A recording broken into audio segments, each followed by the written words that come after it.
I started to interview my most loyal business partners. Mm.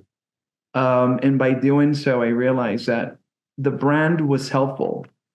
Don't get me wrong, but the relationship and the transaction of real estate is built on trust. Welcome to The Growth Mindset, the podcast for ambitious real estate and mortgage professionals. Hosted by Adam Crossley and Rick Riddle, this show dives into entrepreneurial strategies, sales techniques, and mindset hacks designed to fuel your career growth. Get ready to learn from top producers, gain actionable insights, and start your journey towards success.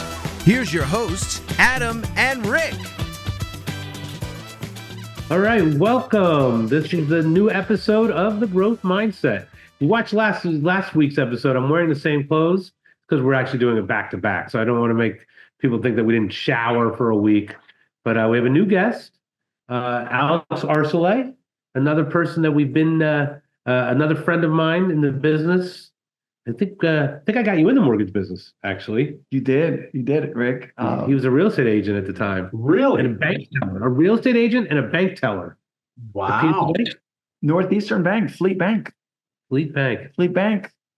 Then got absorbed. They absorbed Summit Bank and then became Fleet Bank. I think it was a Boston-based institution. And I think Bank of America came in and took over. And that's sort of how we met. I still actually remember the interview because he told me he made 15 grand at Fleet Bank as a bank teller. I'm like, all right, I think we'll be okay. I think we'll be able to, because you worry, right? When it's like, I've met people in this industry that are like, that are coming into the mortgage industry. We had a guy that he made like 250 grand. I'm like, this is going to be tough to offset that amount of money. This is in the early 2000s.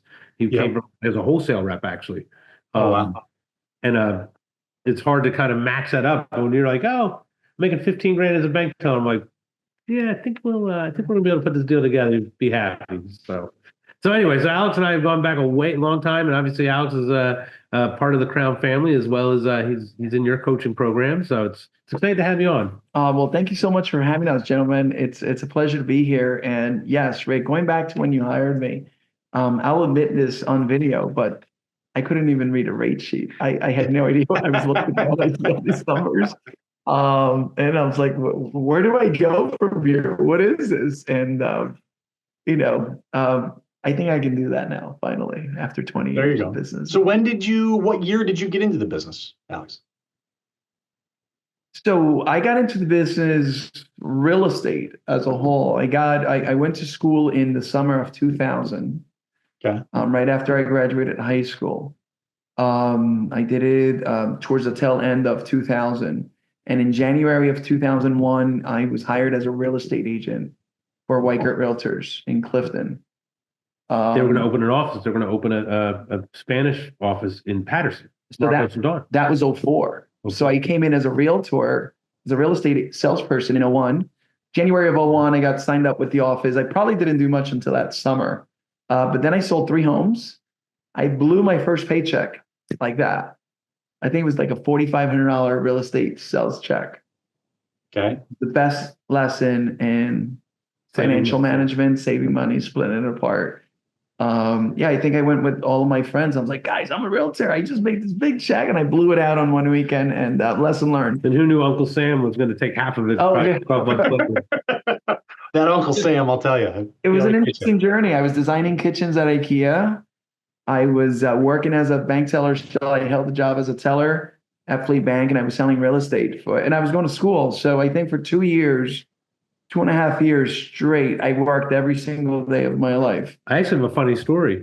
I don't know if you remember this. You were an LO at Weichert at the time. I was his manager, and you were doing well. You just got going. You were making some money, and you came to me and you said, I think I'm going to go back to school and be a pilot. That was 04. Yep. He was going to quit the business. He was like, yeah, I don't know. And he was doing well. Like, he was succeeding. And I'm like, dude, he's like, I don't know. I want to be a pilot. I'm like, wait, what? I'm like, you're going to be a number 1 hitter. And thank goodness you didn't. Now you're still going to be a pilot, right? He still wants to be a pilot. But I do. I did counsel my best financial advisor, who's my grandmother. I love her to death. My grandmother just looks at me and she's like, post 9/11, why don't you stay on the ground? So as much as I love you, Rick, and I you have know. a lot of credits, there's the advice. It definitely goes back to my beautiful grandmother. So There you It go. was grandma, not you, Rick. I mean, the first word she coincided my first I credit called her, by card. the way. I called her I'm grandma. sure you Right did. there. Yeah. Like, don't, we can't let him out of this business. But you know what? It ended up being the best thing that happened in my life. I met my wife at that company Did 3 Ooh. children later. And so here we are back and reunited 2 years Yeah. working together again. And That's awesome. once again, one of the best decisions I made. So thank There you you. go. So it's fun. So I have a question for you because this is so for the viewers. So we started a company that was a real estate company that owned a mortgage company, right? So we worked as an in-house real estate. So we had it was a captive audience, right? We still had to win them over. They weren't Yeah. forced to use us. So maybe you tell a little bit about how you went from living in a captive where you did really, really well. You're getting 40-50% of all the real estate transactions to leaving that and branching out and how you made that transition so smoothly. It was a nerve-wracking transition, right? You know, after being with a company for 20 years under the same roof, under the same practices, it was nerve-wracking. But I started to interview my most loyal business partners. Mm. And by doing so, I realized that the brand was helpful. Don't get me wrong, but the relationship and the transaction of real estate is built on trust. And I had a loyal circle of people that truly trusted me with their business. And ultimately, that really became what empowered me to make the decision and go out. And so when I checked in on those loyal partners, they said, Alex, it's not the brand, it's you and what you bring to the table. And so that really helped me transition without, trying to figure out where am I getting my next deal from. Mhm. And it's interesting because the brand is important. It's just when people like you and accept you and they love you and trust who you are, you can take the brand and showcase what the brand can do for them to help them with more business. So, at that point, you were already rolling with the coaching program, the real estate development coaching, and those were thank yous that we were able to provide. You were a pioneer in bringing the connection services back. Yeah.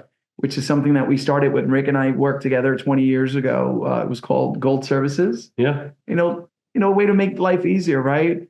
Yeah. So now we have this flyer, we have the connections where we can go in and we can do everything for the consumer. So mortgage is just one element of the slice here. It's your relationships, it's the services, and what the company can do to help you support your business partners. And I feel like I finally arrived at a place where I can provide it all. Well, it's funny. It's right. It's branding. The brand is the brand of you, right? And that's really like this business is 100% relationships, right? And it's not the name on the chest, right? Or it helps, right? And I think with our company, right, is we all row in the same direction to help you with your branding, right? That's what leaders of companies do, but it's really you, right? I mean, it's building those relationships. I think I don't know if I said on the last podcast, but I know I said it at lunch. I said the best loan officer is the person who has the biggest network, not the person who knows how to read a rate sheet, right? That's not the best loan officer. It's the best relationship. Well, and it's when you can cast a big net. That's when you can capture the most. So when you have a huge network and a lot of people that look up to you and respect you and trust you, that's how you build an amazing business. Because this is a business of relationships, not a business of transactions. Yes, we get paid per transaction, but if you empathize and love on your relationships, they're like little wells that just keep pouring every month. It's funny that you're bringing this up. We had a closing an hour ago, and it was through a real estate agent that we met in June of this year. Yeah. At Remax, didn't know who she was, but we've been sticking to our follow-up system, our Tuesday calls. Our closing today was the second closing that we've had with this individual. And we built a great relationship. And it didn't start with mortgage per se. Obviously, it started with our Tuesday update calls. She was a listing agent. Listing agent. on a transaction. One on one of the update calls, she's like, Alex, I'm sorry, I know you've called me 40 times. I just, I have a kid with special needs. And that was the connection. We started talking about family. We started talking about the kids and our struggles. And we found out that we had similarities when it comes to the way we were all bringing our children. And I have a nephew with a similar situation. And suddenly we just connected. And now I'm her guy. And there was nothing more, there was no mortgage. There was no, hey, I got a million programs or anything like that. It was that human connection, right? Mm-hmm. And we were able to build our trust and likelihood through that phone call. And the trust was naturally earned because we closed the sale of her listing on time. And she's now referred us 4 clients, of which 2 have already closed, 1 including today. So, that's awesome. That's and you just got to show up in life, you show up over and over and over again, and you do the things, and then you're yourself. People are, as long as you're an awesome person, people are just naturally going to attract, be flocked to you. And it's just, we just have to show up. One of my favorite quotes, also in my book, by the way, is from Zig Ziglar. Because if they like you, they will trust you. And if they trust you, then they may buy from you. Right. And I think I've said this jokingly. I have a quote stemming off Zig Ziglar's quote: if they don't like you, they'll never trust you. And if they never trust you, they'll never buy from you. Right. So it's so important that top of funnel, become friends, build a relationship, and not in a scammy way. Right. It's not like, oh, let me, but you build a genuine relationship and didn't have to talk about mortgage, right? And just build a relationship. And next thing you know. Yeah. And what's interesting, going back to network, I know a lot of people in the business, in real estate in general, whether it's insurance, mortgage, real estate sales, close attorneys. My network is not that. The people that I do business with, my circle isn't really that large. The network is large, but it's deep. It's, hey, how's it going? With your kid, or, hey, I noticed that, things are a little bit slower. Let's put you in touch with the coach. Let's pick you up. We become an emotional support circle as well as business partners. And it's so integrated that the business just comes naturally. It's not even the first thing that we talk about anymore with our circle. And you're going deep with them. It makes sense. It's an organic way of doing business with people that you truly like and respect you. Look, there's thousands of agents out there. I'm not going to be the most likable to all 1,000 of them. I have my tribe of 25, and we're just really good. We see the world the same way. We take liking to the same things. We respect each other's values and our time.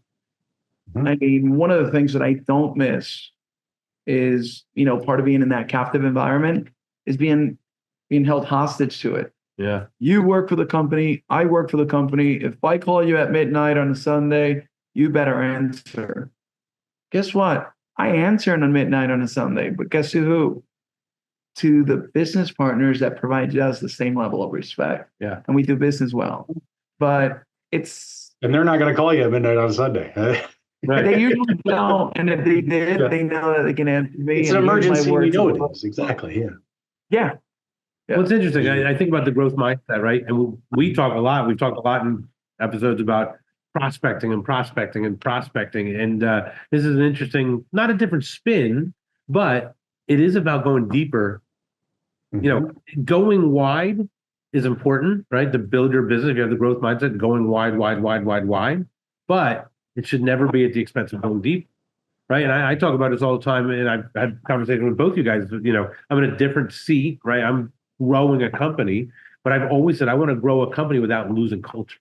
And that's always the struggle, right? And it's the same thing. How do I go wider, but staying deep and not going shallow, right? And a lot of it is you got to dig deep, go deeper and deeper and deeper, and then you'll be able to go wider. Which is hard to do at scale. It is, but you know what? It's probably more loyal. Like I think of, in my mind, a lot of loan officers I know that know a lot of people that have done a lot of loans, but they've done one loan for 300 realtors versus someone doing 10 loans or 20 loans or 30 loans with 30 realtors, Right. Yep. Well, speaking of quotes, right? It's it goes back to something that you sort of touched on before. And I can't give credit to the person that wrote this quote, but it's people forget what you gave them, what you did for them. They'll never forget how you made them feel. Right. And so in terms of going deep, it's like, hey, you know what? When I became a grandmother for the first time, Alex was the only one that called and say, hey, congratulations. There's a gift basket on the way for becoming a grandmother. That's it. No mortgage talk, none of that stuff. Guess what? Yeah. That's a true partner of ours. That's an agent that we've closed $3 million plus of business. And there's never been any level of solicitation. Guess what? She's also the agent that goes to other agents and say, hey, if I had to do business, I want you to reach out to Alex. And so those deep connections have allowed me to do and form my business in the way that I truly want to be seen. I want to be a magnet. And I respect everyone that does business in any other way. And I'm not knocking down soliciting or making calls and trying to reach new partners, because I do that on a weekly basis. But the root of our business model is being a magnet. We're so good that we're attracting people to want to work with us. We do so many great things for the community that people feel excited about working with us. I really talk a lot about our royalty program, even for clients that don't qualify for it. You know, when I'm talking to our clients, hey, do you know anyone that's in this? So our royalty program, just so our listeners, Yes, please. We waive bank fees for 7 professions: law enforcement, firefighters, educators, military, medical professionals, emergency medical services, and municipality workers. And it does a couple of things. It's our way of giving back to the community, right? Because I do believe, like, they are the heroes of the community. But more importantly, it's a way that we grow deep in a community, right? It's our way of now we have a story to tell. We have at least a reason to knock on a door and say, hey, I have this great program because you're a hero, Yeah. So. And the benefit it provides. We've helped a real estate agent sell 3 homes to 3 different nurses. So we've created business for our business partner, because the nurse is telling all her colleagues at work, hey, you got to work with this agent because they waive all the lender fees and it saves you a ton of money. Nice. Now they're not dropping my name, they're dropping the agents. If I've created that, I have done my job. And that's the beauty about this. I mean, I just love helping people, and my excitement's not on the dollar volume, it's on the story. Like, hey, you helped me do this, you helped me get here. Or the call 5 years from now, I can't believe I could not have done this without you. I mean, that is just, there's nothing better at that age. I work for that. Forget the dollars, forget everything else. That's my high. Do you remember the customer that became the one for you, that like changed your mindset? Do you remember the story? In terms of where you said that level of gratitude? Yeah. Was there one that like it just kind of clicked? I mean, I've had people call me from the closing table in tears. But I've gotten more validation about that in recent years. So remember, I was with the same company for 20 years. Wow. My entire book of business was with them. I couldn't take anything back. So I showed up in here with empty pockets. Just this weekend, one of the pre-approvals that we did was a previous customer. We got her into a condo 5 years ago. Wow. I had no CRM following up. She's like, I Googled you and I found you. Congratulations on the move. I see you're doing great things. She's like, you helped me with my condo as a first-time home buyer, and I remember how you made me feel. And guess what? I'm having a baby. We're getting married in X amount of months. We sold the condo. You were right. I made a ton of money. It was the best thing I did. And they were seeing homes this weekend. And that's a weekend pre-approval. And her words were, I just remember how you made us feel. And I could tell there's 5 more of those this month alone, right? Yeah. And Adam, 5 more of those. A family buying in Pennsylvania, and every single time was, you just made us feel so special, so important. And I know my phone has rung twice. I apologize in the middle of a podcast, but I never answer my phone while I'm with a customer. I'm 1,000% dedicated to that client, and it does pay off dividends. I mean, I can tell by what's happened this month alone. Yeah. But in terms of one specific one, I mean, the best one in my career, most gratifying thing, 76 and 78-year-old newlyweds. We helped them purchase the apartment that the lady was renting for 15 years, and her mortgage payment was $200 less than her rent. Wow. And they were 70-something-year-old First-time newlyweds. First-time homebuyer? First-time homebuyer. Yeah. Well, that happens in New York Years. City, by the way. You have people that are on rent control No, this was in South Orange, but her mortgage was $200 less than her. It's about the house. And I think she only did 5% down in a condo in South Orange. Yeah, that was probably, that one goes on the books, just because of the age, newlyweds and first-time home buyers. And yeah. Awesome. The other one I may not want to disclose, it was a 100-year-old guy with a cash out refi, and the words out of his mouth were shocking. But did have a metal Social Security card. Really? Yeah. You got to tell us the words. This podcast is not PG. You can say what you want. It's not PG. No, Are you you can sure? No, it's not PG. This is totally. Yeah, you can tell. You got to tell the fucking story. There you go. This guy lived to 100, essentially ran out of money. His son looked older than him when they came into the office. George Burns. Yeah, kind of that look, moving a little slowly, but he was a great gentleman. He was, shout out to all our veterans. He's a Air Force veteran, fighter pilot, actually. So again, back to flight. But this guy had a really good sense of humor, lived 100 years in this world, did a cash out refi because he ran out. And he looks at me and says, Alex, I should take this 150 grand and just blow it in one shot and go out with a couple of friends on a private jet on my way to Vegas. And just, that's it. That's the PG version of it. I'm sure Respectfully, there were a lot of exchanges about other things going on in that plane, and more than one person in there with him. But you should have brought a video camera, man. The Hangover. The Hangover. Awesome. Part 4, the senior citizen edition. No, but it was absolutely gratifying. I mean, there's so many of these. The families thought that home ownership was impossible. Between the realtor and I, we come together and we do something great.